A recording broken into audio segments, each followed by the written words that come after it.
David Hallyday, bonjour. Bonjour. Alors tout d'abord, je voulais parler avec vous du parrainage que vous faites actuellement sur l'exposition de guitare de Pioli Vendré. Est-ce que vous pouvez nous en parler? Oui, la Vendrée, écoutez, c'est la Vendrée. Oui, c'était une exposition intéressante parce que en fait, ce sont les œuvres d'un sculpteur et pas d'un musicien. Et donc, c'était vraiment rigolo de parrainer une expo comme ça parce que ça crée vraiment une passerelle entre l'art, la sculpture et puis la musique. C'est pas du souvent. Donc, c'est vrai que c'est un artiste un sculpteur italien qui a décidé un jour, il y a longtemps, dans les années 50, de faire 200 ou 300 guitares, comme ça, toutes uniques, où chaque modèle est unique, il n'y a pas une pièce de série.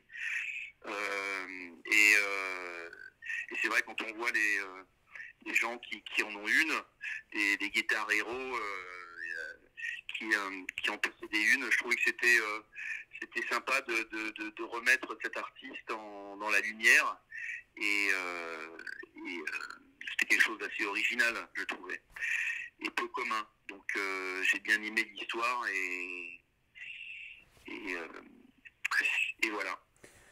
Alors on va parler de vous également. Le 27 novembre prochain, vous sortez un album qui s'intitule Imagine un monde. Ouais. On peut déjà écouter d'ailleurs un de vos morceaux, le morceau titre, j'ai envie de dire.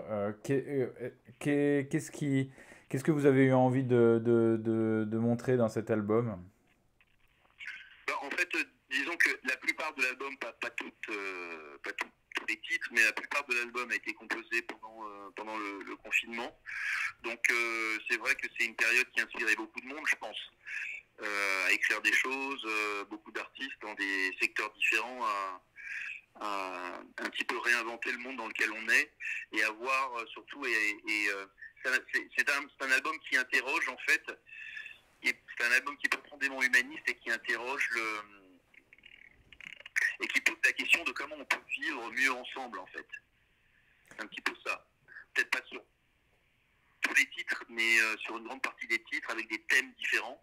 C'est un petit peu le fil rouge que j'ai employé. Voilà, comment on peut faire pour vivre mieux ensemble, parce que voilà, moi je crois profondément en l'être humain. Je pense qu'il est capable de faire des choses magnifiques, et c'est ça que je voulais mettre en lumière. Et puis aussi donner du courage à ceux qui en ont besoin pour traverser un petit peu toutes ces époques socialement très très compliquées.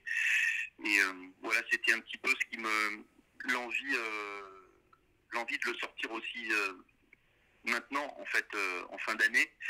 Euh, Même si, à mon avis, on avance vers des périodes encore plus compliquées chez nous. Euh, c'était, euh, C'était de mettre ça en lumière, en fait.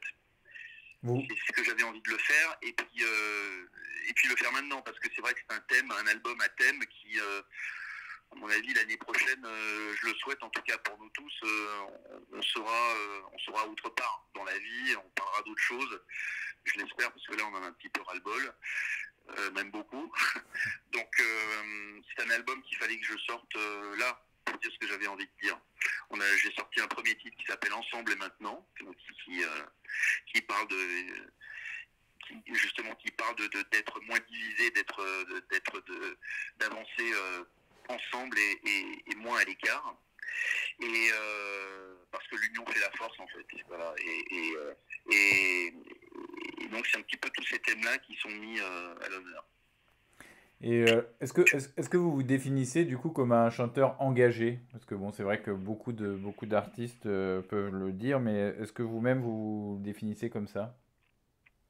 Ah, je suis engagé dans la vie en général, oui, parce que moi, je suis un artiste, donc je suis quelqu'un avec une sensibilité qui peut me mettre à la place des autres, qui est capable de ressentir des choses autour de moi, qui ressent des choses aussi sur le monde et dans le monde dans lequel on vit. Mais j'ai pas attendu le confinement pour le sentir. Vous savez, moi le premier titre, je l'ai écrit l'année dernière. Et on n'était pas du tout dans cette phase-là. Donc et j'avais commencé à l'écrire. Donc euh,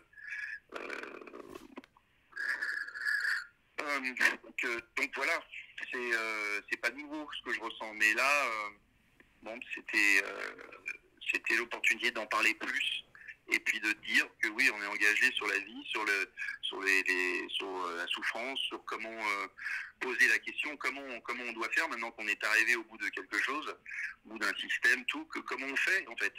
Quand on a pratiquement tout détruit, on est divisé constamment. Comment on fait maintenant qu'on a réussi à faire ça? Comment on fait pour réparer?